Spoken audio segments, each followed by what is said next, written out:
Olá a todos, estamos aqui com mais um episódio do nosso podcast Tribuna do Sucesso e hoje recebendo aqui uma referência nacional e internacional da energia nuclear. Ele que me chamou pessoalmente para essa área, ele que, por causa dele, hoje em dia eu estou envolvido nisso e, enfim, agora eu quero trazer para vocês aqui um pouquinho da experiência dele. A gente não vai conseguir trazer toda a experiência dele, porque é muita experiência. A gente também teria aqui mais hoje mais um apresentador, que é o Ruben, que é de uma grande estatal de energia, que infelizmente não pôde estar aqui por compromissos profissionais, mas eu gostaria de apresentar e ouvir, dar a palavra para o nosso querido John Forman. Muito obrigado, John, por estar aqui, por aceitar nosso convite. Boa tarde, Ricardo. É um prazer estar aqui com você. Espero que você não me culpe por você ter entrado no setor nuclear, né? Não, só te agradeço, John. Então tá bom. Você só me deu boas experiências. Então vamos lá. Vamos lá. Como é que a gente fala muito de energia nuclear hoje, né, John? A energia nuclear, pelo pouco que eu estudei, ela começou ali na USP há muitos anos atrás, depois foi desenvolvida mais ali pela época que foi criado o CNPq e, enfim, A preocupação com energia nuclear, especificamente, começou com o almirante Álvaro Alberto no no CNPq. CNPq. CNPq que foi criado justamente para formar os cientistas que seriam necessários para desenvolver um programa. Que naquela época, nós estamos falando aí, o CNPq veio na década final, início da década de 50, né? Na USP em 30, o CNPq em 50, né? Mas na USP você tinha física, o departamento de física, que tinha professores estrangeiros que acompanhavam. Não havia um Um efetivo. propósito de desenvolver o setor de energia nuclear. Era o rapaz que, aliás, estava começando no mundo inteiro, né? Sim, sim. Qual foi a preocupação do almirante Álvaro Alberto? O Brasil, o sistema de ensino brasileiro, tinha escola de direito, medicina, engenharia. E aí você podia ir para o seminário também, se quisesse. E aí acabou. E acabou. Né? Sim, sim. Então, para fazer ciência, ainda mais numa área de ponta como a nuclear, você precisa de físicos, precisa de químicos, precisa de biólogos para ver a interação com o humano, com o meio ambiente, etc. E ele entendeu isso, então criou o CNPq. E o CNPq, quando começou, tinha uma comissão de energia nuclear.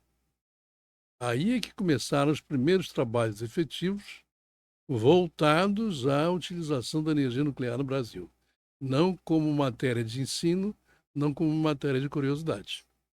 Sim. E aí, falando um pouco da sua trajetória, nesse momento do CNPq, onde que você estava? Você já estava ali, já estava lá? Não, não, não. Que é do início da Década década de de 50. 50, né? Sim.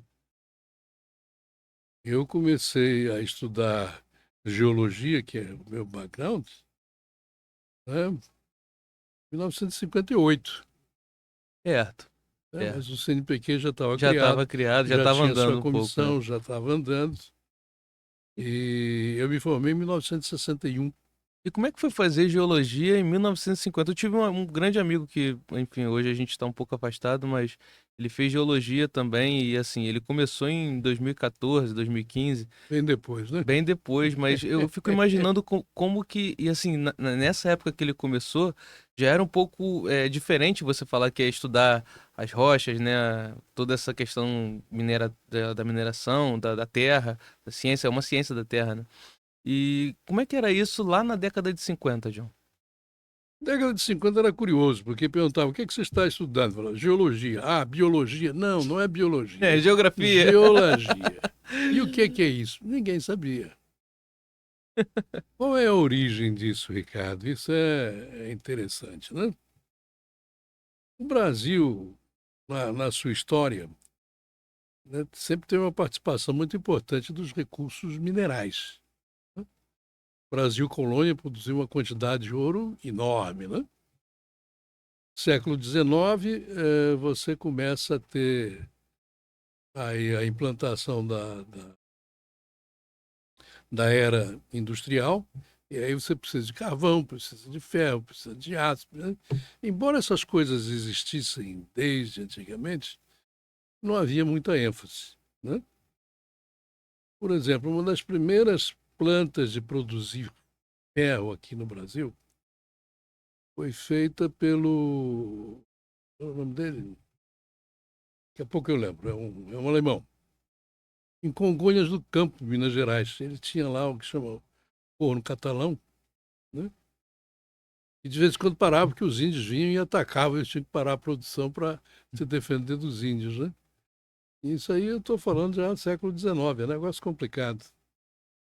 Enfim, Minas Gerais, que sempre produziu muito ouro, sempre reivindicou precisar de uma escola de profissionais de mineração, que o Brasil não tinha, né? Então foi criado aí em 1800 foi por volta de 76, por aí, 75, não tenho a data precisa, a Escola de Minas de Ouro Preto.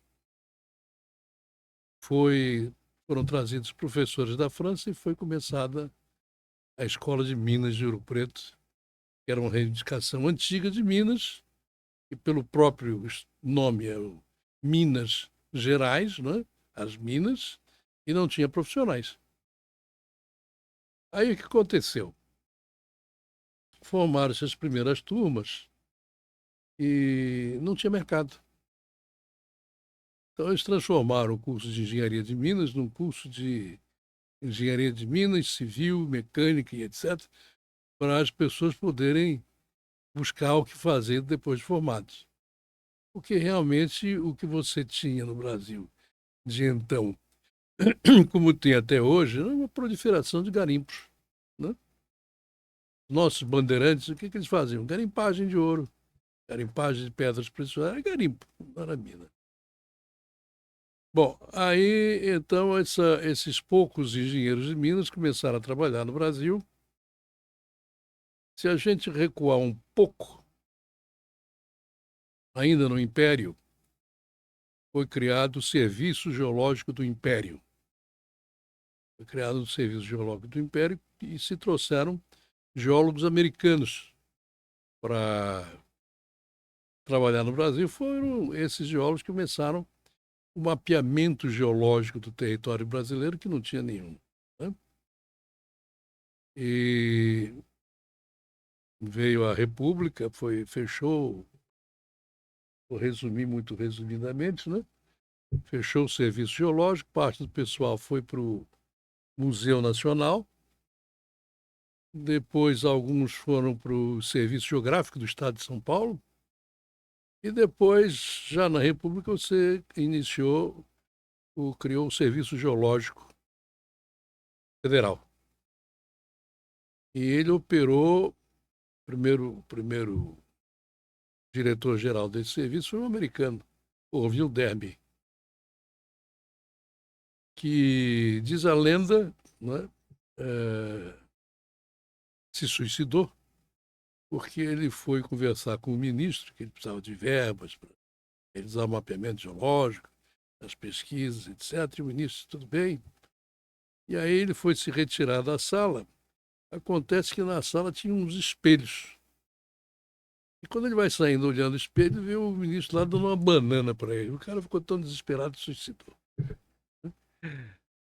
É para dar a ideia da estrutura. Bom, o serviço geológico, então, funcionou até 1934, quando aí já era o governo Getúlio, a Revolução, cabeçou, criou-se o Departamento Nacional da Produção Mineral. Esse departamento tinha duas divisões, uma divisão de geologia e uma divisão chamada Fomento da Produção Mineral. E tratava da parte legal, de autorização, de concessão de áreas para pesquisa e etc. e tal. Mas não tinha geólogo. E o mapeamento do geológico do Brasil andava mal. E é um território grande, né? É um território imenso. E para você poder fazer uma avaliação melhor dos seus recursos minerais, é preciso conhecer a geologia básica, senão você não tem ideia do que pode vir a encontrar. Então, você tem aí o DNPM, com a divisão de geologia, trabalhando mal e mal. Tinha alguns engenheiros de Minas que optaram por fazer geologia, tinha alguns geólogos que vieram do exterior, que foram contratados e tal, mas era um número muito pequeno para o país. Na época do governo do Juscelino, que era mineiro, foi entendido que era importante formar geólogos.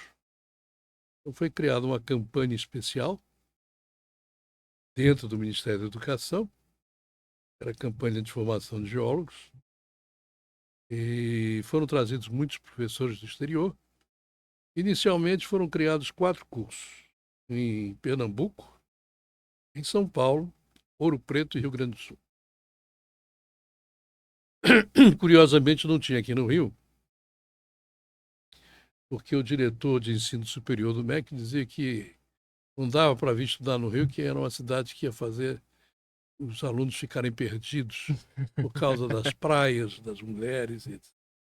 Mas um ano depois se fez o curso do Rio de Janeiro e da Bahia. Então, ficaram 6 cursos, como eu disse, com muitos professores estrangeiros, já que não haviam geólogos brasileiros para ensinar. Então, esse foi o início da geologia, né? Aí você me pergunta, por que você escolheu geologia? Eu terminei o curso médico com 16 anos. Eu não queria ser médico, não queria ser advogado, não queria ser engenheiro. O que eu ia ser?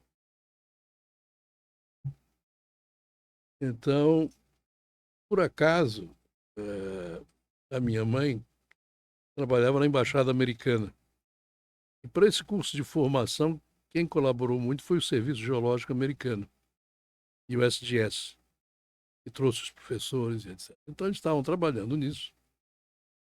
E ela me falou, olha, tem um curso novo aí que vai ser criado de geologia. Eu disse, o que é isso? Ela falou, mas tem um professor muito simpático que vai sempre lá, ele disse que se você quiser, ele conversa com você. Eu falei, tá bom.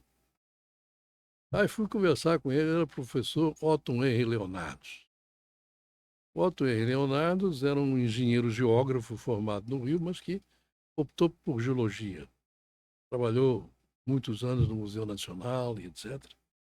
E ele era um dos membros do comitê dessa campanha. Conversei com ele, ele me explicou o que era, eu achei interessante, fiz o vestibular, passei e me formei em geologia em 61. E aí você começou a atuar já nessa área. Não, não. Como é que foi? Quando eu me formei, eu disse que eu não iria trabalhar com 2 coisas: petróleo e urânio. Você não ia trabalhar com Não. isso. Por E quê? você trabalhou com isso durante a tua vida. Trabalhei. Quando eu me formei, eu disse que eu não ia trabalhar. Por quê? Porque eram atividades desenvolvidas por empresas estatais. Sim. E eu não queria trabalhar para o Estado, eu queria trabalhar em empresas privadas. E assim eu comecei a minha vida, né? Fiz uma empresinha primeiro, não deu muito certo. Fui trabalhar aqui no Rio, numa siderúrgica que estava se criando naquela ocasião, chamava-se Siderúrgica de Santa Cruz, que virou a Cozigo depois. E aí entrei nas minas de ferro para eles em Minas Gerais, etc. Aí mudou o governo, não houve muita ênfase nessa empresa siderúrgica, eu fui trabalhar no DNPM, Departamento Nacional da Produção Mineral, na divisão de geologia. Fui trabalhar no DNPM e, nesse tempo, eu fiquei na escola de geologia como assistente de um professor estrangeiro e tratava das coisas que me interessavam, que eram jazidas minerais, né? O nome da disciplina era Geologia Econômica, eu fiquei como assistente dele e tal, trabalhando lá, piriri parará. E E ele aí, era quem? ele chamava-se Donald Campbell, era um americano. Aí, o tipo de curso de geologia que eu fiz foi um curso voltado para formar geólogos para fazer mapeamento geológico. Eu estava interessado era em jazidas minerais. O objetivo do meu trabalho não era fazer mapa, eu queria trabalhar Com as na jazidas. exploração para encontrar jazidas. E aí, esse mesmo professor, que era o diretor da escola de geologia, quando eu formei, ele perguntou: "Mas você gostou do curso?" Eu falei: não aprendi nada do que eu queria. Então faz um curso aí. E eu montei um curso chamado Geologia de Mineração, durou 2 anos. Naquela época não havia pós-graduação, Isso em qual ano? 63 por aí. A véspera da ditadura. Por aí. E teve algum problema da ditadura com os geólogos? Não, Ou era uma questão totalmente apartada? não, E assim, não. assim, eu tô pulando um pouco a etapa, né? Lá na ditadura a gente vai falar Isso do. é uma outra discussão, Ricardo. Quando você e a sua geração falam da ditadura, a época em que o Jango saiu, toda a sociedade brasileira apoiou. Sim, sim, isso. Toda. Isso eu tenho ciência. Isso eu Né? tenho ciência. Você tem ciência, e você tem ciência que não foram os militares que deram um golpe, e foi o Congresso que destituiu o Jango da presidência, declarou vaga. É mais ou menos o que tentam fazer com o STF hoje, né? Não, declarou vago. Então não foi um golpe militar que chegou lá, Sim. pegou o Jango, É, está pegou fora, a. vai embora. É, Não. foi o próprio Congresso. O Congresso Nacional é que fez isso. E tudo isso foi aplaudido pela sociedade. Sim, pela mídia também. Também Também, incentivado também, pela mídia. muito incentivado. Então, quando você fala da revolução, parece que houve um negócio de armas, etc. Não, não, não, não, Nada não disso. é isso que eu imagino. Eu Né? imagino que essas diferenças, essas rupturas institucionais, políticas institucionais, elas não sejam tão fantasiosas quanto os livros demonstram, né? É porque você cria narrativas. Então, a narrativa que ficou conveniente foi dizer que houve uma revolução militar que derrubou o governo. Não é verdade. Quem derrubou o governo foi o Congresso. Eu pergunto sempre isso, porque é justamente esse propósito do podcast. Eu não estava lá, né? Você estava. Então, é interessante a gente saber disso. Eu estou dizendo isso para você entender que você me perguntou. Algum problema entre a revolução e o geólogo? Não, não havia. A sociedade toda aprovou a mudança de governo. O resultado que veio depois é muito diferente, Não, é outra entendeu? história. É porque a gente vai chegar lá naquela questão do Geisel, né? Das 8 usinas. A gente vai chegar lá. A gente Mas vai isso é chegar lá. muitos anos depois. O primeiro movimento, aí depois disso tudo, ficou como o presidente da Câmara, o Ranieri Mazzilli, né? Aí fizeram uma eleição indireta e foi aí que entrou o Castelo Branco. E aí que se iniciaram os governos militares. O Castelo Branco entrou com o compromisso de fazer a limpeza dos comunistas, porque o pavor da época eram os comunistas. É hoje, né? Esse é Poxa, o discurso, né? a igreja era contra os comunistas, a sociedade era contra os comunistas, todo mundo era contra os comunistas. E Muito financiado isso também, né? Mas enfim, esse não é não. financiado, Ricardo, é a cultura. O brasileiro médio é conservador. É, isso é verdade. O brasileiro médio não é socialista, nunca foi e não é até hoje. Sim, isso é Né? verdade. Você vai encontrar esses negócios de ideias socialistas muito mais no ambiente universitário É, do que na própria e sociedade. se você olhar, numa pequena minoria da sociedade de ricos que são socialistas por conveniência. Antigamente chamava-se de socialismo escocês porque eles discutiam socialismo bebendo uísque. Bebendo uísque, né? E mais recente mudaram para chamar isso de esquerda caviar. É, esquerda caviar, Então socialista de são iPhone. ricos, são ricos e por atitude se entendem socialistas. É assim no mundo, É, não é diferente. Mas o núcleo da sociedade, mesmo aqui no Brasil hoje, é conservador. Né? isso é verdade. Então, qual é o problema que podia ter? Nenhum.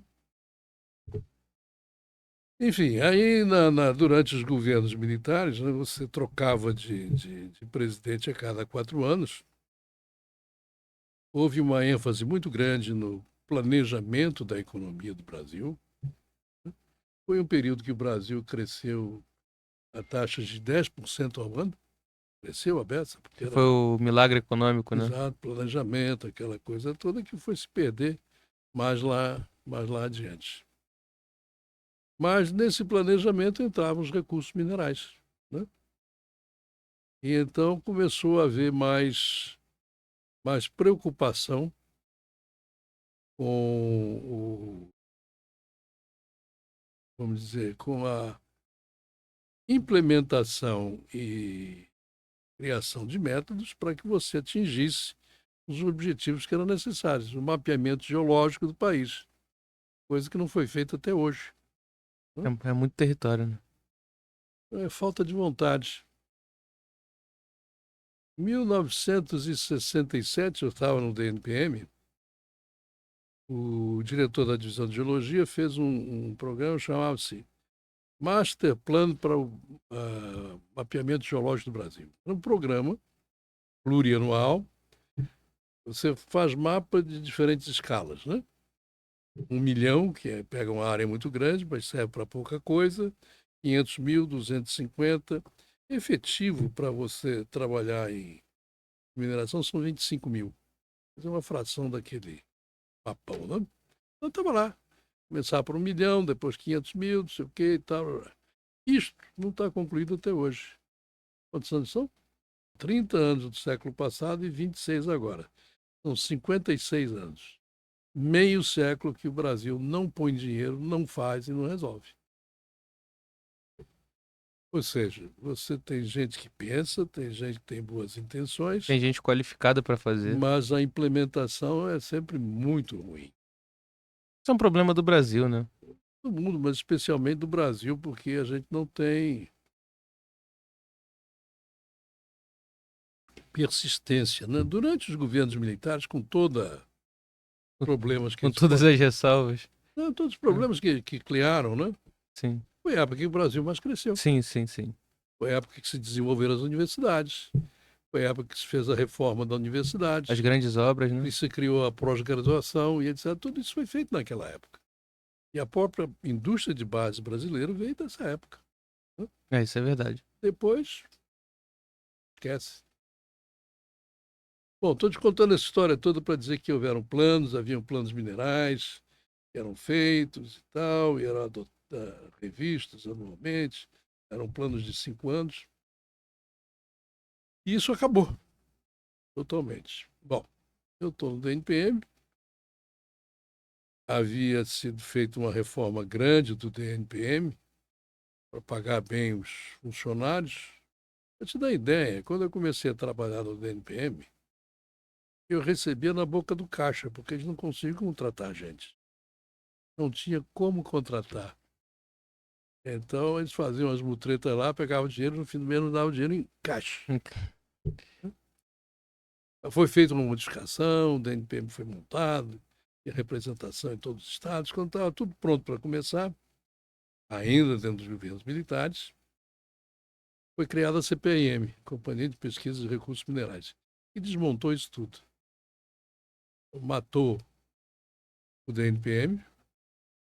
A companhia visava o quê? Recursos minerais. Companhia Pesquisa de Recursos Minerais.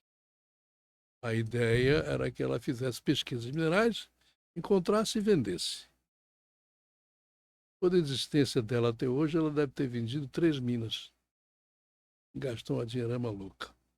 Mas, enfim, nós estamos diversando.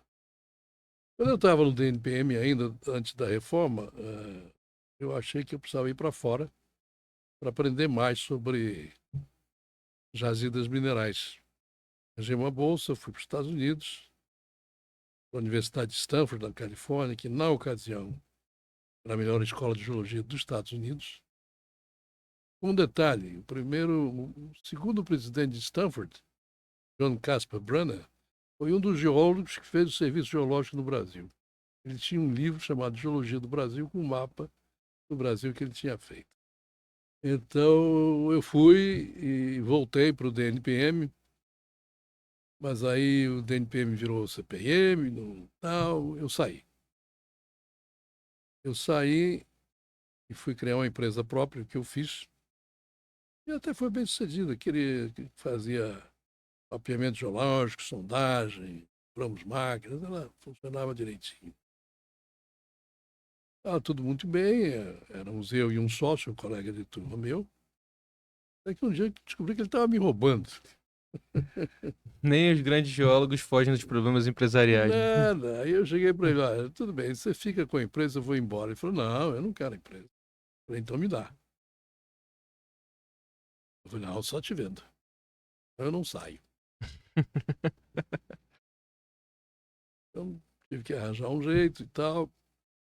Acabei comprando a parte dele e com isso, para comprar a parte dele, eu fui fazer parte de um grande grupo de mineração que existia no Brasil naquela ocasião, que era a KM, que era dona de minas de ferro em Minas Gerais. E o grupo também era dono da Icome, que era a grande mina de manganês do Amapá. Aliás, como eles começaram. Trabalhei com eles, fizemos muita coisa. Eles resolveram fazer uma associação com uma empresa sul-africana. Trabalhei com eles. Divergi dos sul-africanos. E aí voltei para o dono do grupo, que era o Antunes. Muito interessante. Esse doutor Antônio me ajudou. Mas depois dessa divergência eu tive com eles, não tem jeito, eu continuar trabalhando. Fui embora e fui. Nessa ocasião, 1974, estava começando a se discutir um programa nuclear. E um programa nuclear precisa de urânio. Né? E eu tinha um amigo, que era o secretário executivo do Ministério de Indústria e Comércio, falou, você se interessaria em fazer esse trabalho de exploração para o urânio no Brasil? Eu falei, topo. Aí eu fui convidado, fui ser diretor de uma empresa chamada CBTN, Companhia Brasileira de Tecnologia Nuclear, para pesquisar urânio no Brasil. A CBTN, ao final de 74, foi transformada em Nuclebras. Eu continuei como diretor da Nuclebras. Fiquei responsável pela pesquisa e exploração de urânio no Brasil. Montei uma equipe e um programa que foi muito bem sucedido. Todas as jazidas de urânio no Brasil, conhecidas no Brasil hoje, fui eu que descobri. Tão simples quanto isso. A exceção de uma, Figueira, que veio de uma parte anterior. Mas eu acho que já falei muito sobre esse troço aí. Em 83, quando o programa nuclear sofreu uma descontinuidade, por quê? O programa nuclear foi bolado para atender uma demanda de energia da região sudeste. Tinha um gap de energia aqui de 10 mil megawatts. Furnas, que era responsável pela região, tinha comprado uma usina nuclear nos Estados Unidos, da Westinghouse, que é Angra 1. Tinha Angra 1. Angra 2 é alemã, né? Então eles propuseram ao governo comprar outra. E o Geisel falou, não, estamos saindo aqui da crise do petróleo, vamos fazer opção por uma outra energia que nós vamos depender de fora? Não. Ou faz aqui ou não faz. E aí procurou-se um acordo com inúmeros países, Estados Unidos, França, Inglaterra e tal, e acabou. E foi a Alemanha que topou fazer um programa com o Brasil para construir 8 usinas de 1.300 megawatts que cobririam um gap de 10 mil. Então, começou a ser construída a Angra 2. Isso, a Nuclebras é de dezembro de 74, começou a operar em 75. Então, a construção de Angra 2 começou e Angra 3 também já estava começando, mas eis que, na década de 80, a economia brasileira quebrou. O país quebrou. Então, não tinha dinheiro, não tinha atividade, não tinha demanda por energia. Não tinha demanda por energia, você não ia Perdeu a construir, necessidade, né? não ia construir mais usinas. Né? E com isso, o programa de exploração para o urânio, parou. Nós já tínhamos encontrado bastante urânio, éramos a quinta maior reserva do mundo. Não tinha sentido. Aí eu fui embora. Em 88 me chamaram de volta para reorganizar o setor nuclear. Aí eu voltei, transformei a Nuclebras na INB, da qual eu fui o primeiro presidente. Fui o último presidente da Nuclebras E o e primeiro o da primeiro da INB. INB. E fechei uma série de subsidiárias. A subsidiária que fazia engenharia das usinas foi juntada com o Departamento de Energia Nuclear de Furnas e virou eletronuclear, Eletronuclear. mas aí subordinado à Eletrobras. Isso é porque você não queria trabalhar com Estado, e nem com urânio, e nem Não, com petróleo. mas a vida me levou num determinado momento a ter que procurar o que fazer. Me surgiu a oportunidade, eu topei e fiz um trabalho decente, eu acho. Fez muito. E aí Inclusive, parabéns por isso, John. é história. Essa é a história, Ricardo. E aí, você viu então nascer todas as empresas que a gente tem, no CLEP, tudo você viu isso Claro. nascer. A Nucleper é uma subsidiária da Nuclebras. Vamos começar a falar de um passado mais recente. Diga. A gente parou de falar em 88. Aí, 88 é o governo Sarney. o governo do O Sarney. governo Sarney tomou a decisão de reavivar o programa nuclear, porém, não via o acordo com a Alemanha.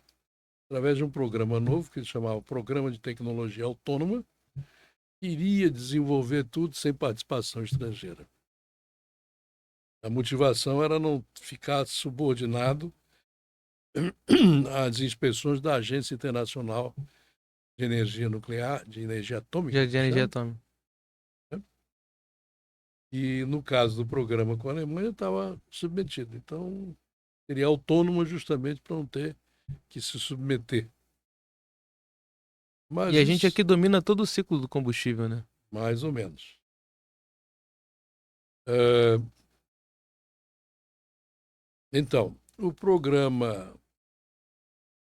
esse programa autônomo, ele foi dividido com a Comissão de Energia Nuclear, que nem Exército, Marinha, Aeronáutica, cada um tinha um projeto. Desses projetos do programa autônomo, o único que deu algum resultado foi da Marinha, para a produção de ultracentrífugas para fazer o enriquecimento isotópico de urânio. Nós tínhamos com a Alemanha um outro processo chamado Jet Nozzle, que foi desenvolvido, comprovado tecnicamente, completamente, mas como não interessava tocar esse projeto, porque ele estava submetido à Agência Internacional de Energia Atômica, criou-se uma narrativa de que ele era ineficiente e caro. E aí passou para as centrífugas que a Marinha tinha começado a desenvolver, e são os equipamentos que hoje estão operando em Isso, Resende, no prédio que foi construído para fazer o enriquecimento via o Jet Nozzle. caramba, ouvir essa história direto de você é muito legal. A gente vai A conhecer. diferença, Ricardo, é que eu vivi essas coisas todas, né? O que você fala do Jet Nozzle? Bom, eu era diretor da Nuclebras. Um diretor da Nuclebras, eu era membro do conselho de administração da Nuclei. Isso significava Nuclebras de Enriquecimento Isotópico, que era a empresa que ia construir a usina industrial aqui. E tinha uma outra chamada Nustep, que eu não vou traduzir porque é em alemão. Pode traduzir. Não, não, não, não. Era desenvolvimento do processo. E fizemos uma planta de demonstração na Universidade de Karlsruhe. Eu era conselheiro dela também e era membro de um comitê técnico que orientava o desenvolvimento do processo.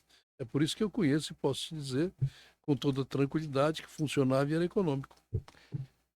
E aí a narrativa A de que era narrativa. ruim, altamente consumidor de energia, foi para justificar a interrupção disso. A fábrica tinha sido começada, a construção foi começada em Resende. Uma boa parte foi destruída para fazer um outro layout para poder receber as centrífugas. E aí a gente tava falando. ainda do final da década de 88. Ah, deixa eu ver aqui. A Nuclei foi fechada justamente nesse final de 88. E o que eu estava dizendo que nessa época o governo Sarney estava tocando esse projeto paralelo e começou no governo Figueiredo, foi depois do Geisel. Aí foi eleito o Collor fechou esse troço todo, acabou tudo. E aí começou esse pesadelo que dura até hoje. O programa nuclear, ora tem dinheiro, ora não tem dinheiro, ora vai, ora não vai, a depender do governo de ocasião. Sim. E ali na década de 90, mais ou menos na metade da década, quando teve aquela reforma do aparelho do Estado, isso influenciou em alguma coisa no setor nuclear? Bom, quando eu disse a você que eu comecei na CBTN, a CBTN era uma subsidiária da Quinem. E a construção de Angra 1 estava com Furnas. Furnas era subsidiária da Eletrobras. Então, quando foi decidido o programa, o pessoal da Eletrobras queria que esse programa todo fosse inserido dentro do projeto da Eletrobras. O presidente Geisel disse, não, a Eletrobras tem um programa grande de hidrelétricas, etc. Vai fazer isso e eu vou criar uma outra empresa específica para o programa nuclear. Isso foi feito, o que desagradou a Eletrobras. Ele fez a transformação da CBTN em Nuclebras e ela passou a ser vinculada ao Ministério de Minas e Energia e não a Quinem. A Quinem não gostou. E o primeiro presidente da Nuclebras foi um diplomata, grande negociador, Paulo Nogueira Batista. Mas a comunidade científica de físicos no Brasil achava que os físicos é que deveriam ser os diretores da Nuclebras, e não foram, então eles ficaram contra também. Então, a Nuclebras surgiu com os apoios da Eletrobras, da Quinem e da comunidade acadêmica. Mas ela fez tudo direitinho. Em 88, isso que eu estou falando, o pessoal conseguiu fazer uma volta ao passado. Tanto que a eletronuclear voltou a ser ligada à Eletrobras, como era até recentemente. Né? E a INB passou a ser vinculada a que nem não mais ao Ministério de Minas e Energia. Então, nessa reforma que você está se falando, tudo isso voltou para o Ministério de Minas e Energia. Poxa, que ótimo, John. E aí, tá, chegamos no século. Mudamos de século, mudamos de milênio. O que que houve nessa Nada, mudança? nada. Tanto é que Angra não está concluído. É, fazendo aniversário de 40 e poucos anos, né? Uhum. Como o conceito da NB é o ciclo do combustível, e ela estava voltada exclusivamente para atender as usinas a serem construídas, inicialmente Furnas e depois eletronuclear, ela também ficou parada no tempo, não tinha o que fazer. Nós abrimos a primeira mina de urânio em Poços de Caldas, construímos uma usina de produção de yellow cake, funcionou. Mas a usina de Poços de Caldas ela era constituída por três corpos de minério, um perto da superfície, muito rico, um intermediário em profundidade, teor médio, e um mais profundo, de baixo teor. Então, nós optamos por fazer uma lavra de céu aberto, que era para poder juntar o minério desses três corpos minerais e ter um teor médio bom. E foi assim que nós fizemos. Depois que eu deixei, né, eles acharam que era melhor só lavrar o corpo rico. Acabou o corpo rico, eles inviabilizaram os outros dois e a mina fechou. Tinha começado a abrir uma segunda mina na Bahia, em Caetité. Essa primeira mina funcionou durante muito tempo, também a céu aberto, mas aí sem uma usina, só com lixiviação em pilha. Mas a lavra a céu aberto significa que você faz um buracão. E esse buraco tem material estéreo e tem minério. Então, a relação entre estéreo e minério condiciona a economicidade do processo. Quando fica muito profundo, você tem que largar muito para não ficar um troço assim, né? E aí o estéreo aumenta muito e dilui, aumenta o custo. Ela podia ser, e pode ser, continuada por uma lavra subterrânea, com galerias, etc. Mas a INB e a CNEM, que era o órgão regulador, nunca chegaram ao entendimento sobre isso até hoje. Então abriram uma outra. Lagoa Real são cerca de 29 que a gente chama anomalias, onde se detecta a presença de urânio. Foi lavrada essa primeira, que agora teria que ser subterrânea, e não obteve autorização. Foi aberta uma segunda mais recentemente.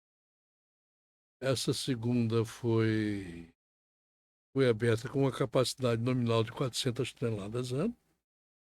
Teve problemas lá, foi reduzido para 200 e hoje não produz nem 100. E o Brasil, que tem um monte de jazida de urânio, importa urânio. O Brasil tem esse problema até com petróleo também, né? Então, petróleo é diferente. A gente importa petróleo para fazer um mix com um petróleo pesado aqui de Campos. E que o petróleo não é todo igual, né? Fazendo uma coisa muito simples, você tem um petróleo leve e o petróleo pesado. O petróleo leve vai te dar mais os componentes, quando você faz a processamento dele, ele te dá mais elementos leves, como gasolina, diesel, etc. O petróleo pesado, ele vai te dar fuel oil, etc., e pouco dos leves.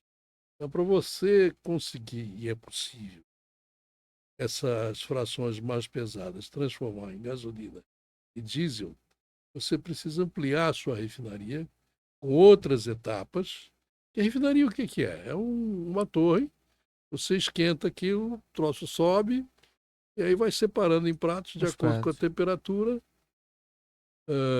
Você faz mais. No óleo pesado, o grosso fica embaixo. O processo não funciona. Aí então você tem que entrar com um processo de craqueamento, quebrar a estrutura para fazer menor, então fica mais caro. As refinarias brasileiras todas foram feitas na década de 70, quando o Brasil buscou uma autonomia, embora não tendo petróleo, mas para não estar importando derivado, fazia o refino aqui. E para isso comprava o petróleo mais leve. Então as nossas refinarias construídas eram refinarias para processar óleo leve. A grande descoberta de, de petróleo inicial foi na Bacia de Campos, com óleo pesado. Então a refinaria não tinha capacidade de processar esse óleo pesado. Você tem que importar um óleo leve para misturar para ele ficar mais leve para processar. Entendeu?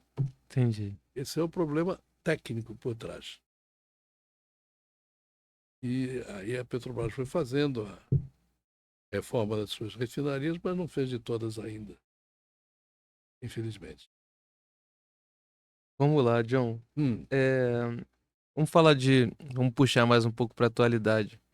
É, planejamento energético brasileiro. Todos esses planejamentos que não tem, existe. que o nuclear não entra. Não existe planejamento energético no Brasil. É zero. Quem faz o planejamento energético no Brasil? A EPE, Empresa de Planejamento Energético. É uma subsidiária do Ministério de Minas e Energia, está vinculada ao Ministério. A função dela é produzir estudos. Os estudos delas não são mandatários, eles são indicativos. Ela manda para o Ministério de Minas e Energia e avalia o que aproveita daquilo ou não, né? Eles publicam esses planos nacionais de energia, plano decenal, plano Plano de sei o 100, de quê e 50, tal, de vinte e né? cinco anos, né? Como a gente brinca muito, papel aceita qualquer coisa, né? A gente que é advogado também fala bastante Né? isso. Então, eu posso planejar um negócio que eu acho que é bacana, chega no Ministério do Meio Ambiente e fala, não gostei, não vai ser assim, vai ser assado, não vou implementar. Esses planejamentos energéticos da EPE, no que diz respeito ao nuclear, já teve uma época que era zero usina nuclear, já foram 4 usinas nucleares, já foram 8 usinas nucleares. Depois do programa alemão, é depois, já a EPE. 8. Hoje o programa é Angra 3 mais uma. Que Angra 3 também tá difícil, né? Então, é uma questão de decisão que não se toma, É. embargada por uma justificativa errada. E foi É, decisão feito, política, né? Não é uma decisão não, técnica. foi feito um TAC com as prefeituras da região, né? A eletronuclear tem que pagar uma parcela, e as prefeituras queriam usar de outra maneira, não daquela que estava no TAC. A eletronuclear não fez, eles entraram na justiça, é isso que você fala do embargo. O embargo, sem razão de ser, não era porque era nuclear, é porque os caras queriam fazer o que não podia. Mas ninguém fala. Existem narrativas que são criadas para poder prejudicar o setor. Isso não é só no Brasil, isso é em qualquer Isso, lugar. exatamente. Inclusive nos Estados Unidos, como a gente já conversou sobre isso várias vezes, as ONGs que financiam ataques contra o setor, isso existe em qualquer lugar do mundo. As ONGs americanas que trabalham contra o petróleo e gás, o orçamento delas é de US$ 1,5 bilhão por ano. Só para estar porrinhando, o que não pode fazer. Desculpa, bati na mesa. Foi sem Não, querer. pode, Não fica. está escrito, não bata na mesa. Caraca, eu nunca vi essa. Eu nunca vi essa mensagem. Ué, mas tá na minha frente, velho. Tá na minha também, eu nunca tinha reparado. Eu vou fazer uma pergunta do Ruben aqui. A gente já falou bastante sobre isso. A gente já falou bastante mesmo sobre isso. Eu acho que você já respondeu isso de algumas outras formas, mas eu vou te perguntar especificamente o que ele pediu. Falando ainda do passado. A gente está falando bastante do passado hoje, né? Uhum. O Brasil ele detém a tecnologia e os recursos para ser ali uma potência, né? Para que a gente tenha uma clara necessidade aqui de fortalecer a nossa matriz energética, apesar de eu já acreditar que ela já é bastante forte. É, no entanto, há décadas, a gente percebe, a gente parece que a gente patina, né, nessa promessa da gente se tornar uma potência, um player importante na geração de energia nuclear. Por que que tem esse paradoxo? É só decisão política? O que que tá travando a gente? Político. Exclusivamente político. E aí tem eu acho que tem muito também da aceitação popular, né? Aceitação social também. Não. É porque, como tudo o que acontece na vida, né? Quem é contra grita mais alto que quem é a favor. Quando nós sentamos aqui, eu disse a você, Ricardo, esse é um setor que se comunica mal, não sabe se explicar. O setor nuclear nunca vai na frente. Ele reage quando é atacado e normalmente reage mal. Inclusive, nesses episódios que você está referindo aí a respeito dos embargos de Angra 3, ele só veio a público muito tempo depois. Por que isso? É a cabeça, é a cultura. Essa cultura, eu vou dizer, pode causar alguma espécie, né? Mas ela é tanto interna ao setor como externa. Interna por quê? Quando eu entrei na CBTN, que eu fui convidado, fui nomeado diretor e etc., eu fui conversar com os outros diretores. E, evidentemente, tinha um superintendente técnico, que era o cara que falava de usinas e etc. e tal. Ele me recebeu e disse: O que é que você veio fazer aqui?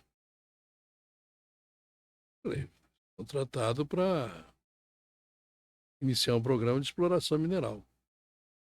Ah, mas o setor nuclear é muito complexo, você nunca vai entendê-lo. Eu não tenho que entender o setor nuclear. Eu tenho que achar urânio para o setor nuclear. Não, mas é muito complexo. Essas coisas de urânio são muito complexas, você não entende. Vou te dar um exemplo do que eu chamo de atitude interna, de ser um grupo de eleitos que sabe mais do que a massa ignara e que não deve ser contestado. É. A gente tem, bem ou mal, a gente tem uma representatividade no Congresso, né? com esse assunto? Não. Tem o Júlio falando Uma sozinho. representatividade, É o o que eu falei, Júlio. tem uma É o representatividade. Júlio falando sozinho. Ele criou uma frente, mas os demais componentes da frente não são ativos. É. Uma outra pergunta do Ruben, agora quanto ao futuro. É, o Brasil ele se orgulha e eu tô lendo aqui porque é a pergunta dele, né? Eu não posso criar Uhum. palavras aqui na pergunta dele. O Brasil se orgulha de ser uma matriz energética limpa. Essa virtude não estaria massacrando uma vulnerabilidade estratégica? Enquanto o consenso global, reforçado nas COPs 28, 29, aponta para a energia nuclear como pilar de segurança e firmeza para sustentar a transição energética e a nova economia digital, será que erramos novamente por considerar a energia nuclear uma opção secundária e não uma necessidade geopolítica e econômica? Eu diria que, a meu juízo, em termos de governo, vendo nos últimos 20 anos, digamos assim, o nuclear não foi nem secundário, não foi Foi zero. nada, não foi nada. Foi zero. Zero. O que ele está dizendo, com toda a razão, é o seguinte: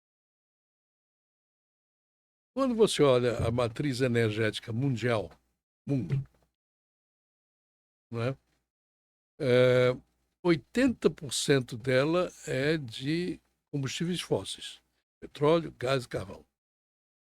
20% aí tem hidráulica, tem é, as chamadas verdes alternativas, que é solar e eólica, no mundo representam 3%. Pequeno, né? Bom, a matriz energética brasileira é muito mais limpa. Nossa matriz energética como um todo, nós já temos hoje um pouquinho mais do que 50% de energia limpa. Que é o que os Estados Unidos planejam alcançar lá na A frente, né? Europa pretende chegar aí por volta de 2050, por aí. Graças, em grande parte, ao nosso parque de usinas hidráulicas, né, que veio lá de trás. O Brasil é abençoado com muitos Recursos recursos que naturais, né? permitem o seu aproveitamento, então é uma matriz extremamente limpa. Pessoas às vezes não fazem a diferença entre energia e eletricidade, mas a matriz elétrica brasileira é 90% limpa. Então você insistir em fazer a geração eólica e solar é burrice. Você não precisa. Está muito limpo já. E por que é burrice? Por causa da intermitência, né? Por causa da intermitência, né? E quando você tem um excesso de geração intermitente, primeiro ele é difícil de inserir num sistema continental como é o nosso. Não é trivial, né? E segundo, a disponibilidade do sol, vou usar o sol que é um exemplo mais fácil para você entender. Ele gera muito no meio do dia. A demanda de energia começa quando? No início da noite. No início da noite não tem sol, então não tem energia solar. Você tem um excesso de geração solar aqui, e quando se faz necessário aumentar a energia, porque está aumentando o consumo, caiu. Por isso estão falando bastante das baterias hoje, né? Né?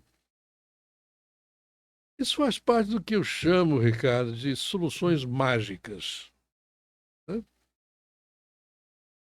Só para te dar ideia, então. O pessoal está. Não, o Brasil está com uma matriz limpa, cheia de eólica, cheia de solar e etc. E tal, e criou um problema brutal.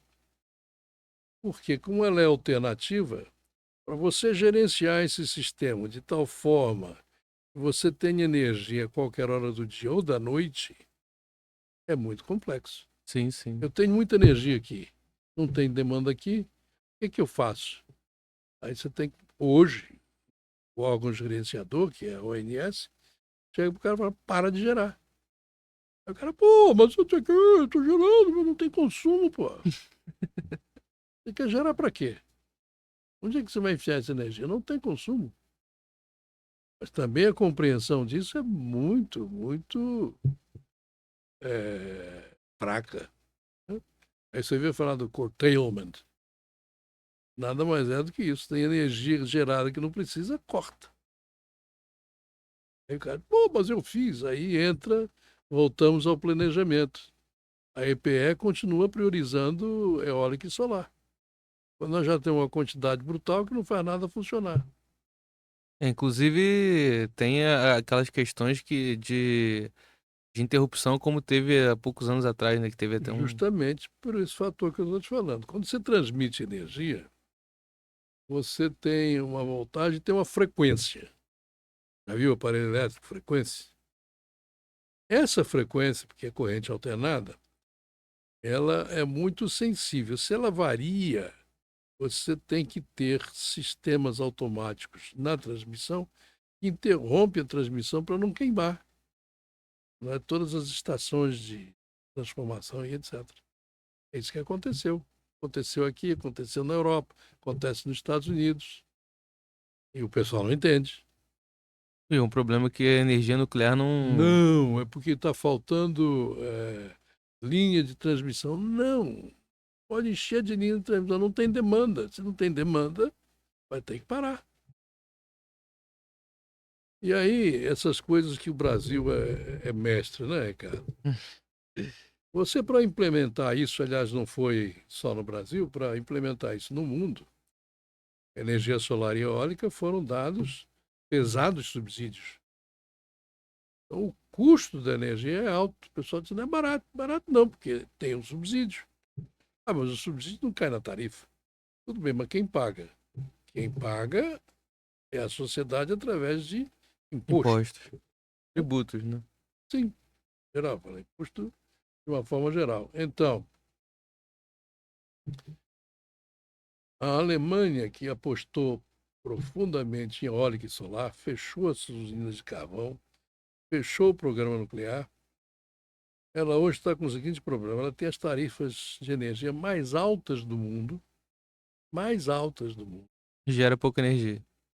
Gera pouca energia, não confiável, está levando à desindustrialização e prejudicando a economia alemã. A mesma coisa está acontecendo no Reino Unido. Né? Extremamente cara, por quê? Porque tem subsídio, pô. Aí o cara, não, é baratinho, baratinho nada. O que eu acho curioso é que esses subsídios, inclusive para o desenvolvimento da tecnologia, foram dados principalmente na Europa e nos Estados Unidos. Quem se beneficiou disso? China. Ela não gastou para desenvolver. Ela pegou isso desenvolvido e aperfeiçoou. A China tem feito, tem, A tem China feito grandes hoje, feitos, né? a China hoje fornece 90% das placas solares do mundo. E dos aerogeradores, acho que é uns 70%. Ela fechou as empresas europeias. Agora, por que ela faz isso e vende barato? Porque a energia que ela usa para produzir isso é feita com carvão. Então ela tem uma energia barata, ela tem muito carvão, produz esse troço e vende para você que quer ser verde e limpinho. É, a gente conversou sobre isso, acho que foi na Innovation Week, né? Não adianta você ter uma matriz que você diz que é limpa se a tua energia toda está sendo gerada lá no carvão, né? O ponto é o seguinte: se você acredita que é preciso cessar a geração de CO2 para salvar o mundo, né? Eu costumo dizer o seguinte: quando a gente olha a distribuição da população mundial, o continente, você tem 60% da população mundial no continente asiático, 17% na África. Então você tem 77% da população África e o continente asiático. As Américas aqui são 13%, então dá 90%. Europa é 9% e o restinho é ali para Para Austrália, Nova Zelândia, Austrália. aquela coisa. Então são países, o pessoal hoje fala, países em desenvolvimento. Não, é país subdesenvolvido que quer se desenvolver. Para desenvolver precisa do quê? Energia barata. Tem uma correlação direta entre o IDH, que é o Índice de Desenvolvimento Humano, e a disponibilidade de energia. Sem energia barata não tem desenvolvimento. O que é que resulta isso? Resulta que o número de usinas a carvão cresce a cada ano, principalmente na Ásia. Ano passado você tinha 1.400 novas usinas de carvão sendo construídas. Ah, mas eu aqui não dou minha contribuição. Pô, mas a atmosfera é mundial, Não, e você está comprando também, né? né? A atmosfera é mundial. Eu estou aqui me ferrando com tarifa alta, não me desenvolvo, ferro o meu povo e o cara está lá feliz da vida. Ah, mas é um irresponsável. Mas é o que ele está fazendo e vai continuar fazendo. É, tem questões de soberania aí, de Se direito você, internacional que não dá para você se mexer, né? você for à África, os líderes africanos dizem que toda essa conversa verde é uma nova forma de colonização para impedir o desenvolvimento africano e que eles não vão fazer. Ponto. O brasileiro gosta de copiar, né? Lá fora dizem que é bacana, então a gente faz para ser bacana também. Vamos, tem algumas coisas que eu quero te perguntar. Primeiro, vamos falar da Coreia do Sul. Uhum. Começou ali o programa nuclear deles lá, essas questões nucleares, basicamente junto com a gente, né? E hoje eles são ali uma referência que nós não somos. Eles têm geração nuclear e exportam tecnologia nuclear. Exportam tecnologia nuclear, esse é o ponto. Além da política, o que, qual é a diferença dos caminhos desses países? Eu vou dar para você o exemplo da China, que eu acho que fica mais claro. Eu era diretor da Nuclebras, isso por volta de 1978, 79. Recebemos uma missão chinesa, oficiada pelo ministro do Ministério de Máquinas número 8, que era o responsável pela energia nuclear na China. O que a China tinha de nuclear? Nada. Eles vieram aqui, eu os acompanhei, viram todo o planejamento, como é que estava sendo feito, adoraram. Perfeito. Compra tecnologia, faz um programa para absorver a tecnologia, desenvolver a si próprio, etc. Tal, bem, pá, bom, o nosso programa de absorção da tecnologia parou em Angra 2 e foi um pouquinho em Angra 3 e parou. A China, o que, é que ela fez? Eles voltaram para a China, contrataram Westinghouse, contrataram a EDF francesa. Quero que você construa uma usina aqui para a gente fazer a transferência de tecnologia. Fizeram aqui, fizeram aqui, fizeram aqui, fizeram aqui, fizeram aqui. Absorveram a tecnologia, começaram a trabalhar com a tecnologia própria. Você começa a ouvir falar de tecnologia nuclear na China no início do século, anos 2000. Hoje em dia, a China exporta tecnologia nuclear. Não só exporta, como tem em construção hoje 20 usinas nucleares novas. Sim, eles têm muitas usinas lá, né? Brevemente serão o país com a maior Quanti- frota de usinas nucleares do mundo, Sim, superando inclusive os Estados Unidos. sim. Por quê? Porque ele teve continuidade. Chamou o cara, veio aqui, absorveu, continuou, fez e foi para frente. E nós fizemos o quê? Lembra? Chegou aqui e falou, não, agora para. Não vou fazer mais. A Coreia fez a mesma coisa. Né? Exatamente. Lá na China eles estão tendo outros, estão explorando outros minerais nucleares além do urânio também, né? No início da era nuclear, você tinha os Estados Unidos, que usou o urânio para as primeiras bombas atômicas, né? Que eram Sim. da África. Os Estados Unidos não tinham urânio. Então, um outro mineral que era considerado importante era o tório. Tório. Que Né? é o que eles estão usando bastante lá na China, né? Então, foi feito todo o desenvolvimento para reatores a tório. Qual é a diferença entre o urânio e o tório? O urânio é físsil, o tório não é. Mas você pode transformar o O tório tório em em físsil. físsil. Né? Você dá uma catucada nele aqui com o material físsil, ele se transforma e vira físsil também. Então, houve todo um estudo E o custo disso é muito alto? Não. Eh, aqui no Brasil tinha um grupo do tório lá em Belo Horizonte, CDTN, estudando reator atório e tal. Os Estados Unidos fez também, mas aí o urânio dominou e tal, acabou. E os Estados Unidos colocou toda essa informação disponível. A China pegou, a partir disso começou a trabalhar, hoje está produzindo reatores que queimam tório. E o que é que nós fizemos com isso? Nada. Sempre. Nada. Nada. Você vê se o seguinte, Ricardo, para a gente não se alongar demais, Não. para você entender hoje. Eu mandei para você uma notícia aí do Sim, sim. Sindicato de Engenheiros, em que eles estão protestando, né, contra o abandono das empresas do setor nuclear. CLEP, Eletronuclear, INB, estão sem presidente. A Eletronuclear está sem presidente desde junho do ano passado. A Nuclep também, a INB também. Mas esse é um problema muito do Estado, né? Porque. Não, são empresas federais. Então, do Estado que eu digo, não é o Estado do Rio de Janeiro, o Estado do Sim, Estado. Porque a gente. Eu acompanhei a gente na ABEM, inclusive, a gente pressionou bastante até o ministro de Minas e Energia para poder botar em pauta essa questão nuclear e nada. nada. Então, as empresas são tocadas por diretorias interinas, isso quer dizer com uma legitimidade menor, não é? E tem toda sorte de problemas. E o governo faz alguma coisa? Não. Nada. Acho Né? que o Brasil não está Deixa, interessado deixa eu nisso. continuar nessa tipo de coisa para você entender onde eu quero chegar.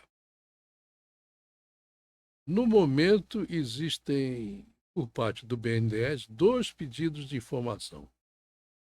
Eles chamam isso de Request for Information, RFI, 2026. Um, para fazer a modelagem, para atrair a iniciativa privada para participar na exploração de urânio no Brasil. E o outro para fazer a reformulação de todas as empresas do setor nuclear, inclusive no CLEP. Não puseram no CLEP porque ela não está na Embepar. Quem está contratando isso é a Embepar, que é a holding da Da eletronuclear da nuclear. INB. Bom, qual é a ideia? É reformular, trazer novas dimensões, novas propostas e novos projetos. O cara está pedindo informação. Com base na informação, eles vão selecionar as empresas que serão chamadas para, aí sim, uma licitação para a contratação de uma consultoria. Quando é que você acha que isso vai ficar pronto? Em 2, 3 anos. E até lá você vai fazer o quê? Nada? Vai aguardar o resultado para reestruturar Mas as empresas eu do entendo, setor? eu entendo sinceramente que isso é mais uma É, postergação de. Não acredito que seja que tenha ânimo real de fazer coisa desenvolver. nenhuma. É, Não, é só exatamente. para empurrar com a barriga. É, essa é a minha opinião. A continuidade de Angra 3 já foi aprovada pelo CNPE. O que o CNPE tem que aprovar agora é simplesmente a tarifa. É, essa que é a discussão. A tarifa, uma É, discussão. Então, essa. o BNDES tem que fazer estudos. Fez.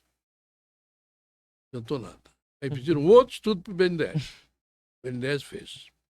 Não deu nada. E não vai para frente. Mas vamos lá para você entender, vamos dizer, como eu vejo a atitude do governo. Querendo reformular as empresas, tem um programa aí, Ministério de não sei das quantas, reestruturação, tem um nome bonito. Melhorar a empresas estatais, etc. Tal. Está no âmbito dessa coisa. E então são essas RFI que eu te mencionei. A questão de 15 dias foi publicado um decreto em que cria dentro do GSI, que é o Gabinete de Segurança Institucional. Institucional, uma coordenação para o programa nuclear e vai desenhar um programa nuclear para o Brasil. Essa coordenação, esse comitê de coordenação tem uns 20 ministros, nenhum deles entende nada do assunto, mas felizmente tem uma subcoordenadoria em que estão presentes lá Eletronuclear, INB, etc., que provavelmente é quem vai fazer esse serviço. Quanto tempo você acha que esse programa sai? Hum. Não sai. Não sai. O BNDES está pedindo aí informação, porque ele vai fazer uma licitação para fazer a modelagem para a participação da iniciativa privada na exploração de urânio no Brasil, e é o resultado de uma lei que foi aprovada no final do governo anterior, 14.541, se não me falha a memória. Lei essa que tem que ser ainda regulamentada. Eu li hoje que a minuta da regulamentação, a MME mandou para a Casa Civil. E lá eles preveem que isso vai ocorrer em 2 etapas. Primeiro, você vai fazer uma licitação para empresas fazerem exploração de urânio no Brasil. Uma segunda etapa, quando acharem as usinas, as jazidas, então, uma segunda licitação para começar a operar. Você acha que alguém quer fazer alguma coisa? Não quer nada, é tudo empurrar com a barriga. Tudo. Não, mas precisamos fazer um estudo, precisamos fazer um programa, e não anda, porque ninguém tem a vontade política de resolver os assuntos, não estão preocupados. Quando o acordo nuclear com a Alemanha foi assinado, ele teve que ser ratificado no Congresso. Sabe disso? Sim. Foi. Não. Por unanimidade. Não teve um voto contra. Eu repito para você, essa conversa de que a sociedade não quer é a conversa de gente que é contra os princípios ideológicos. E eles vêm para cá, montam e criam. Então você tem aquelas mesmas pessoas que estão aí há 50 anos repetindo os mesmos jargões. Né? Quando eu estava no Clebrás, que nós abrimos lá a mina começamos a trabalhar fazendo pesquisa com galerias, etc., lá no Ceará, a população de Santa Quitéria toda era a nosso favor. Por quê? Porque nós fizemos uma barragem, fizemos um açude que passou a ter água que não tinha. Hoje em dia, você vai a Santa Quitéria, essas ONGs trabalhando lá, é todo mundo contra, porque o cara diz que desde que a Nuclebrás foi para Santa Quitéria, aumentaram os casos de câncer. Como assim, se a mineração não começou até hoje?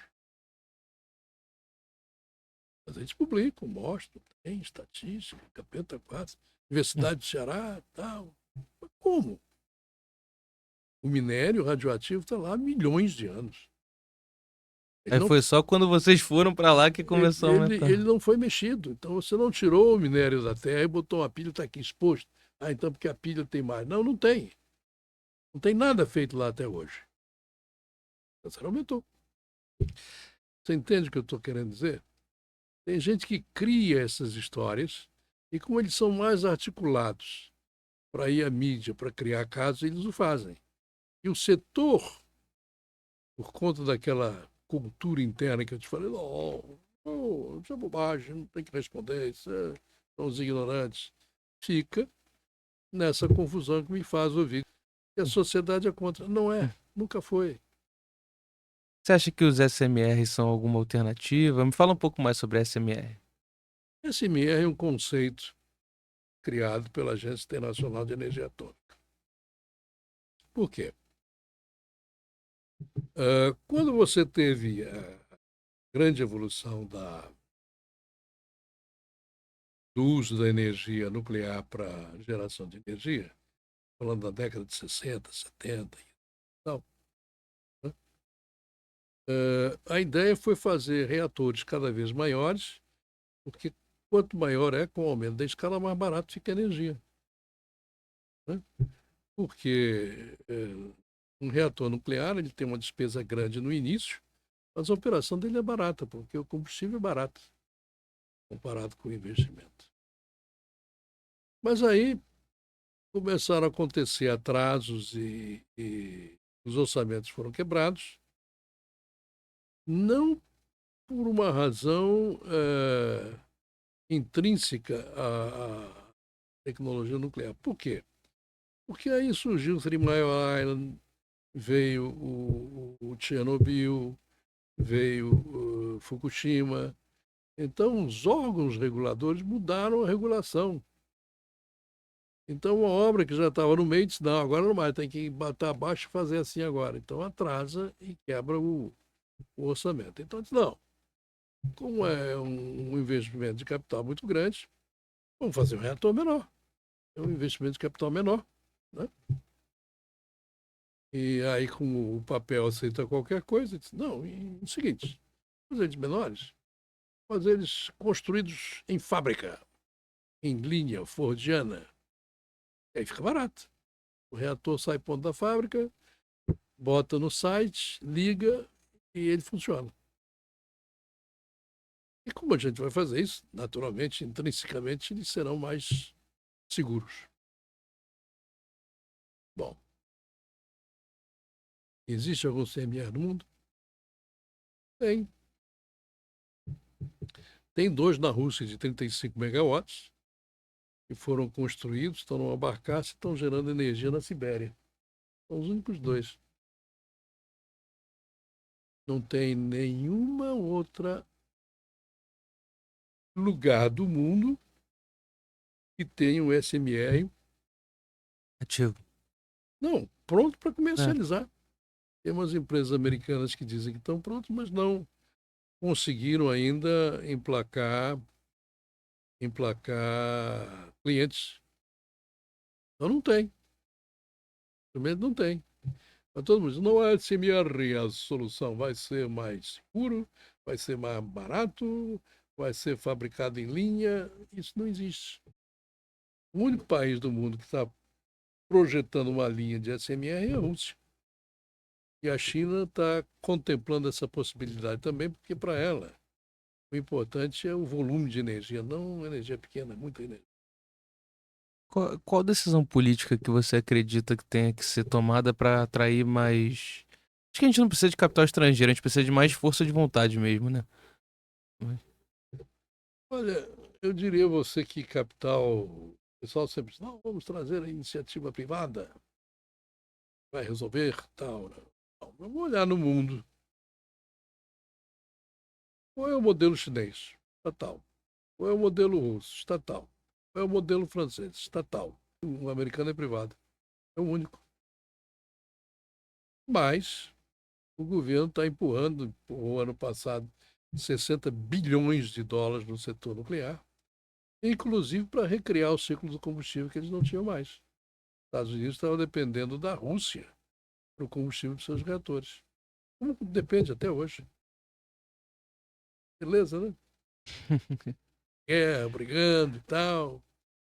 É muito curioso que os Estados Unidos, por conta da história do petróleo, né, fez um embargo de toda e qualquer operação dos bancos russos. Menos um, que é o que recebe os pagamentos pelo combustível. É. As pessoas não sabem disso. Estão imaginando coisas. Que nem a bateria para. Cara, se você fosse produzir bateria, primeiro ia encarecer mais ainda, porque a bateria é E cara. tem o custo, né? Segundo, não tem fábrica para produzir bateria nesse volume. Terceiro, se tivesse a fábrica para produzir nesse volume, não tem a matéria-prima. A demanda estimada de bateria só para carro elétrico implica que muitos minerais como cobre, níquel, etc., têm que ser produzidos em volumes 40, 50 vezes superiores aos atuais. Não tem mina para isso. Ainda tem que descobrir a mina para depois começar a produzir. Mas as pessoas não entendem isso. Então, a solução das baterias é tranquila. Né? Teremos grandes baterias operando. O que falta no Brasil? O que falta no Brasil é a decisão política que saia de um governo e continue nos governos seguintes sem ser interrompida. É, mas isso não tem nem nuclear e nem nada aqui no Brasil, né? Porque o Brasil não tem programa de governo. É, Não é para nuclear, é para nada. é nada. Qual é o programa de governo do governo atual? Qual era do governo anterior? Dos governos anteriores? Não tem. Isso desanima um pouco, né? O Ministério do Planejamento, que foi criado durante os governos militares, planejava isso, a economia. Hoje, o Ministério do Planejamento faz o orçamento da nação. Só. Ah, mas tem uma narrativa, criou-se uma polarização, a guerra política ali, né? Então o governo não está interessado em fazer planejamento de longo prazo. Porque aí, se você faz um planejamento de longo prazo, você dá à pessoa que criou essa ideia a titularidade e ninguém quer fazer isso na política, infelizmente. Não é só isso, não. O grande problema é que se você assume responsabilidade de longo prazo, vai sobrar menos dinheiro para fazer maracutaia. É.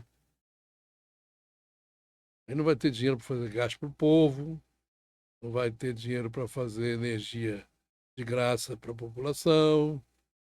Né? Aí, Você acha que o modelo nuclear hoje no Brasil, essa separação entre o operador e o regulador, você acha que isso tem que ter. Em qualquer lugar do mundo você tem um operador e tem um regulador. Não é um só. Até na Rússia e na China é separado. Alguém tem que tomar conta, porque senão, de repente, o cara se entusiasma e faz bobagem. E você acha que, assim, você acha que existe algum. E essa é uma pergunta, assim, interessante, né? Porque tem várias ramificações. Você acha que existe algum risco? Acho que esse é o argumento principal de quem critica, né? Você acha que existe algum risco para a soberania nacional, para alguma outra questão nesse sentido, do investimento, da entrada do capital privado na exploração de urânio ou de qualquer outro material nuclear? Sim, risco. Porque a gente fala de Brasil, né? Aqui o Brasil é tudo uma bagunça, tem crime, tem Eu um monte de pergunto a coisa. você o seguinte: do que é soberania nacional? Então, em tese. Na língua de quem critica, essa. Eu quero saber o que é soberania nacional. Na língua de quem critica seria o poder de tomada, porque a língua de quem critica diz o seguinte: olha só, se você der a, a, a energia nuclear na mão deles, eles vão ter poder para poder roubar o poder do Brasil. Essa é a linguagem da soberania. Bom, eu diria a você que na civilização atual, a dependência do setor mineral é total. Aço, cimento, alumínio, é privado. Isso não é soberania também? É, mas aí entra aquela questão que eu falo, que eu tenho falado, que não que eu concorde com isso, mas é a questão que entra no debate, que é a questão, não, porque o cimento não faz bomba atômica, o aço não faz bomba atômica. Bom, então Hum. eu vou explicar para você uma Não, coisa não, para não tô ficar dizendo que eu claro. concordo com Não, isso, tá? Só, vou explicar para você uma coisa muito simples. Quantas bombas atômicas foram feitas no mundo? Uma. A única bomba atômica à base de urânio foi a primeira. é o Billy Boy. A segunda já foi uma bomba de plutônio. As bombas que você tem hoje são bombas de fissão, perdão, de fusão. Não é fissão nuclear, é fusão. E aí libera muito mais energia. Então você usa para produzir a fusão, aí você tem uma explosão brutal. São os artefatos nucleares hoje. Ou seja, você ter urânio, fazer uma bomba atômica, você não vai fazer nada. Ah, você precisa ter o reprocessamento que o Brasil não tem para tirar o plutônio. Tudo bem, o mesmo plutônio, já não usa mais, já deixou de usar há muito tempo. Né? Porque são bombas, como eu disse a você, de fusão. Segundo aspecto, imagina o Brasil produzir aqui, a gente por alguma razão faz 10 bombas atômicas amanhã. O que a gente faz com elas? No Brasil, muito provavelmente separar na mão do tráfico. Não, não. O que a gente faz com uma bomba atômica produzida no Brasil? Você precisa ter avião É, no passado e hoje, você precisa ter foguete. Nós temos foguete? a gente tem uma agência espacial brasileira que não lança foguete, né? Então a gente Não, não tem. não é lançar, é produzir o foguete. Nem de curto alcance, nem de médio alcance, nem de longo alcance. Então, nós declaramos: o Brasil tem 10 bombas atômicas aqui com 5 foguetes de capacidade de 1.000 quilômetros. Onde é que chega isso? Não sai nem do Brasil, não sai nem do, não sai nem do estado. Aí os Estados Unidos, que tem 3.500, vira 100 para cá, a Rússia vira mais 100 para cá, acaba o Brasil. Então, isso é balela.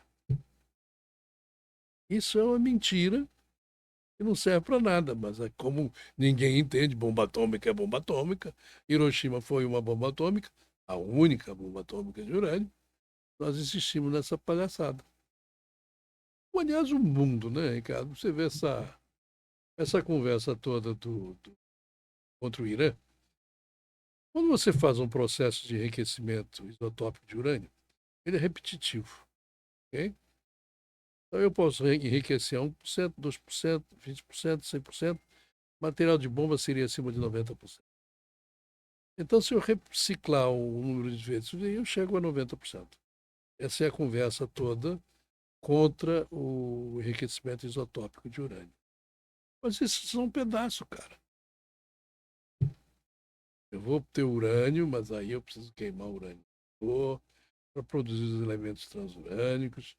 Eu preciso ter a técnica de fazer as bombas, que eu uso um pouco de fissão como gatilho para as, perdão, como gatilho para as bombas de fusão.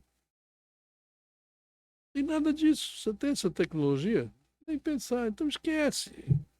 Esquece. Ah, vão levar o urânio do Brasil, tal. Tudo bem. Se o Brasil ficar totalmente sem urânio, qual é a diferença? Nós temos um arsenal para ser mantido com esse urânio? Um arsenal de armas. De guerra, né? Não temos. Né? Agora vou te contar duas coisas para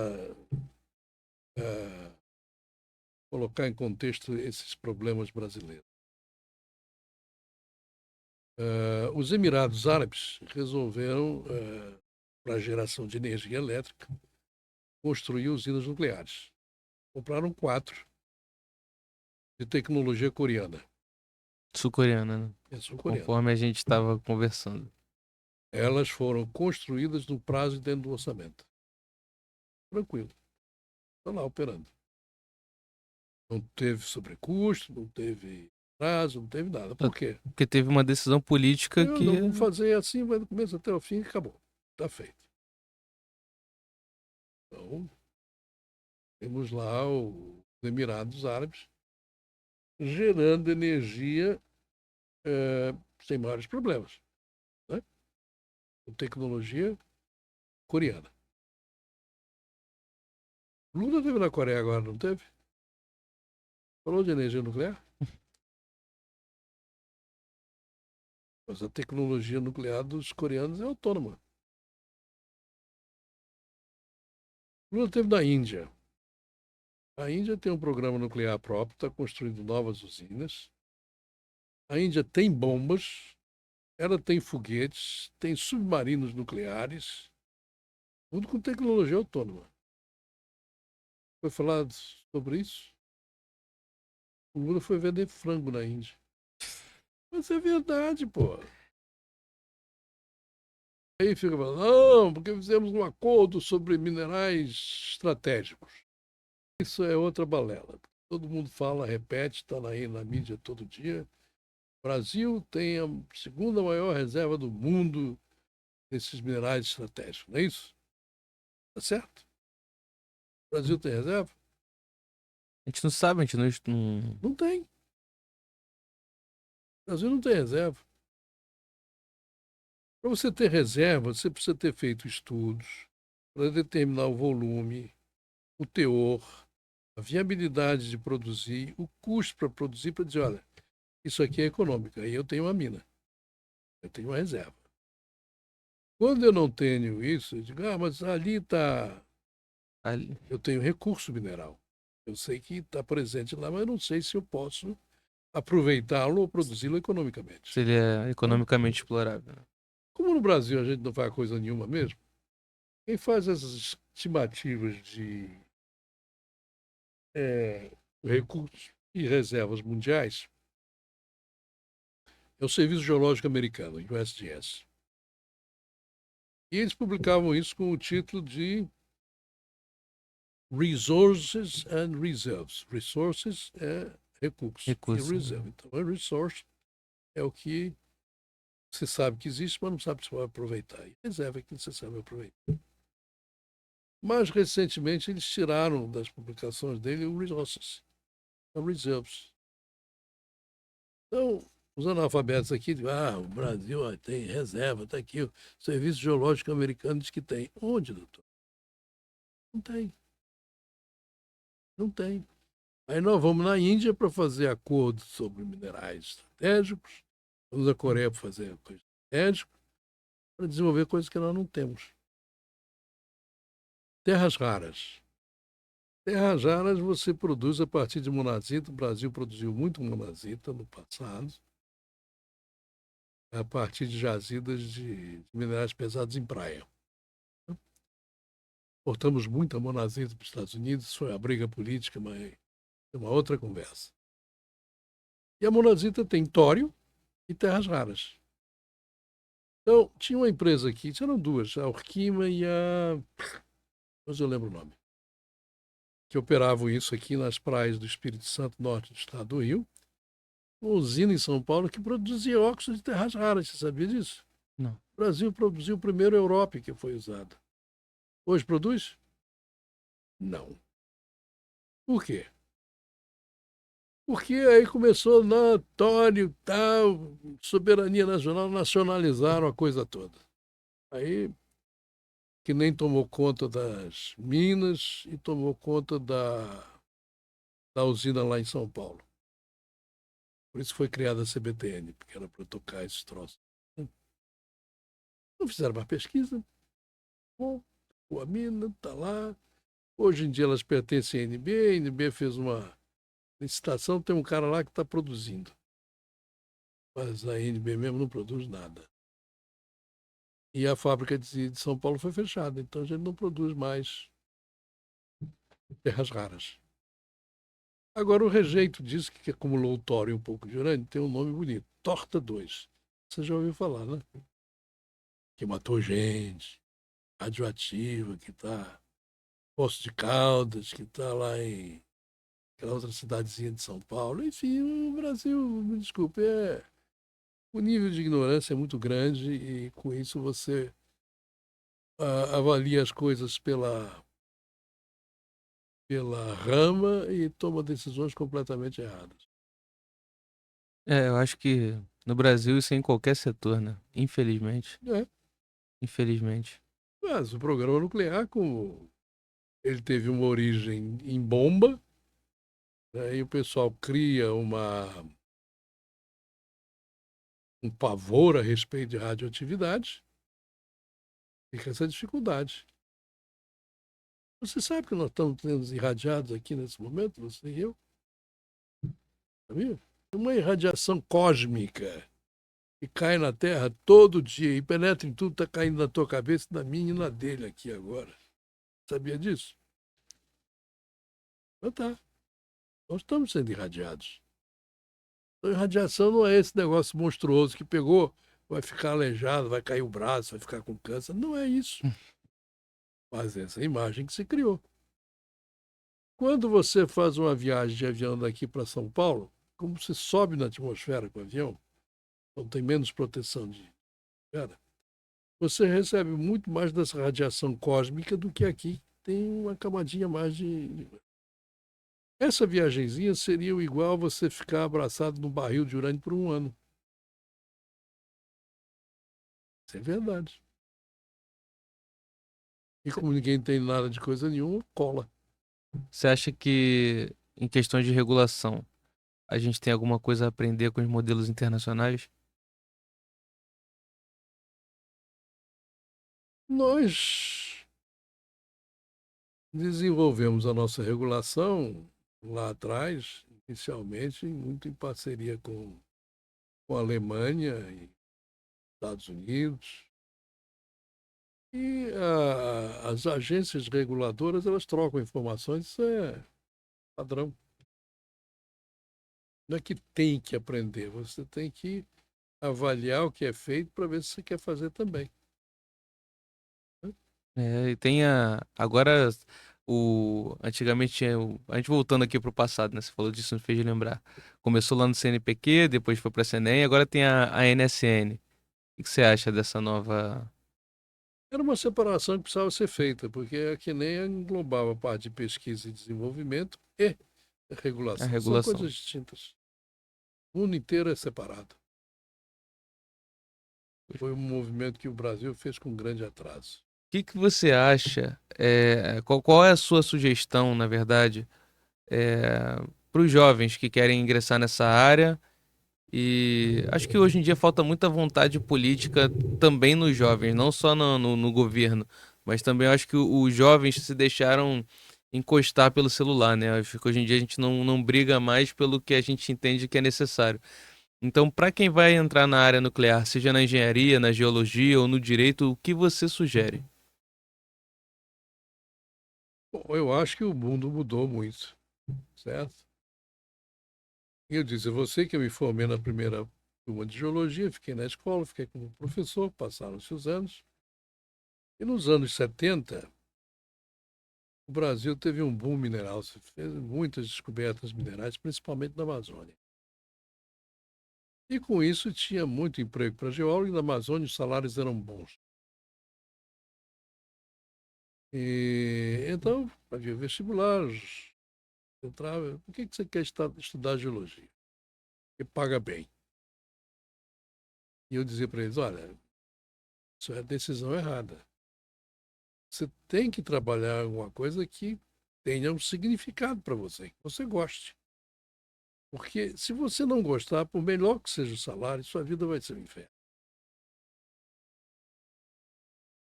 Muita gente insistiu, muita gente ficou pelo caminho, se for um ano, não fez nada.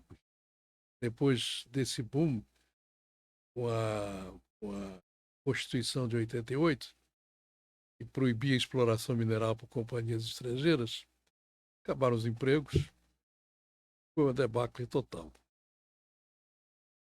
Por que eu estou citando isso? Porque a motivação do jovem tem a ver com aquilo que ele pretende. Se quer ganhar dinheiro, ele quer entrar numa profissão que pague bem. Nuclear hoje não é, não paga bem. Quando a gente fala o nuclear, é uma coisa também que é preciso entender na sua totalidade. O setor nuclear não é feito só de engenheiros nucleares. O engenheiro nuclear é o cara que projeta reator, opera reator, etc. Para fazer um reator, você precisa de material. Então, você precisa de engenharia de materiais. Para produzir os materiais, você precisa de metalurgia. Então, você precisa de engenheiro metalúrgico. Você precisa construir os prédios e aquelas coisas. Então, você precisa de engenheiros civis. Estou me referindo só à parte de engenharia para você ter uma ideia de que o nuclear, se soubesse se apresentar, teria oportunidade para um monte de gente, um monte de profissões. Geologia, controle radiométrico, tudo isso. Mas também, como não é bem conhecido e não é bem divulgado, né, fica difícil a um jovem decidir. Então, a- A alternativa é sair do país. não, não, a discussão fica muito centrada em termos da engenharia nuclear propriamente dita, que é apenas uma parte muito importante, mas é uma parte, não é o total. Entendo. Né? Por exemplo, regulação. Regulação é o campo dos advogados, vai fazer leis, regulamentos, etc. Tem algum curso de regulação nuclear em qualquer faculdade aqui? o direito nuclear? Devia ter, né? De vez em quando eu falo com amigos meus advogados, você pode botar isso, fazer isso, tal, mas não funciona. Tem baixa procura, né? Então, hoje, você tem um outro fenômeno que não é só brasileiro, é mundial, que as chamadas profissões técnicas estão em total declínio, né? Por exemplo, você vai à China, a China forma são 6 mil engenheiros por ano. O número de engenheiros formados nos Estados Unidos caiu, na Europa caiu, no Brasil caiu. Em compensação, formamos uma quantidade imensa de advogados e umas profissões esotéricas aí que, cuja utilidade eu diria que é no mínimo questionável, né? O que é que você estudou? Relações internacionais. O que se trata? Você vai ser diplomata? Não, eu estudei relações. Em que? Onde é que se aplica isso? Aí você tem toda essa, em linguagem científica, você tem o que se chama de ciências duras, as hard sciences, e as soft sciences. Então, as hard sciences, as duras, que são as engenharias, física, química, isso tudo está saindo de moda. Tudo para entrar no software. Aí o cara quer fazer. Eu vou fazer antropologia, vou fazer sociologia, vou fazer relações internacionais. E tem outras mais esotéricas ainda, que o nome eu não me lembro agora, né? E isso acabou influenciando brutalmente as universidades. Então você vê o grosso dos alunos vai para essas disciplinas. E as outras vão caindo de importância, consequentemente, como tem menos alunos, tem menos verba, como tem menos verba, a quantidade cai. Quando nós começamos o programa no nuclear, fizemos um programa chamado Pronuclear. O nuclear formou engenheiros físicos, químicos, arquitetos, engenheiros civis, biólogos e etc. Foi uma beleza. Com universidades brasileiras e estrangeiras. Aí o programa parou, o povo todo ficou sem emprego. Teve uma época aqui, nessa década de 80, que era comum dizer, é o engenheiro que virou suco. Se formou em engenharia, não tinha emprego, foi uma carrocinha para vender suco. Mas é isso. Achei, Ricardo, extremamente interessante.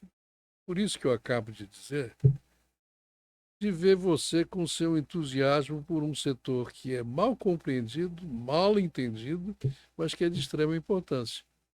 E para que ele possa ter um prosseguimento e um progresso bom, ele vai precisar, sim, de leis, regulamentos, etc., que é justamente a área que você atua. Estão fazendo uma modelagem para os blocos da INB, no momento que a lei não está regulamentada e que a regulamentação, pelo que eu li, é uma maluquice. Então, E eu acredito que a gente, tendo essa linguagem mais moderna, né? Eu acho que isso pode chegar para mais gente. pode, E, pode. a ideia, o propósito é levar conhecimento de qualidade Você mesmo. tem, por exemplo, principalmente nos Estados Unidos, a Europa tem muito pouco. Você tem pessoas que profissionalmente se dedicam à divulgação do setor nuclear. Publicam, fazem palestras, discutem. O Brasil não tem. Contra tem, Contra tem em qualquer lugar do mundo, né? né? Tem. Então é isso. Você acha que tem alguma coisa que você queira falar que seja importante as pessoas saberem sobre o setor, sobre qualquer outra coisa que tenha na sua mente? Não, o que eu acho que o importante é que a discussão hoje a respeito do nuclear se faz fora do nuclear, se faz em termos, eu diria, do Congresso, né? Já que o Executivo não tem interesse nenhum, a forma de tentar modificar isso é através de uma lei. Eu também não consigo convencer ninguém a fazer. De que tipo de lei? Uma lei que transforme a atividade não numa atividade de governo, mas de união, para que possa ter continuidade no tempo. É um projeto de Estado. Ele se sobrepõe aos governos que se sucedem. Pessoal, estamos aqui encerrando mais um podcast hoje, trazendo aqui essa referência máxima da energia nuclear, da geologia, que é o John Forman, que trouxe aqui para gente um aparato geral de como funciona o setor no Brasil e no mundo, né? John, muito obrigado por aceitar esse convite. Eu espero que o que a gente conversou aqui chegue para toque as pessoas de alguma forma, a ponto de fazer com que isso realmente que tenha uma vontade política para isso ser mudado, né? Eu agradeço a oportunidade de falar, desejo a você todo sucesso e acho que essa iniciativa é uma iniciativa importante, essa que você está fazendo do podcast. Isso pode vir a influenciar não só as gerações mais jovens, como eventualmente a própria classe política. Muito obrigado, John. Parabéns. Obrigado.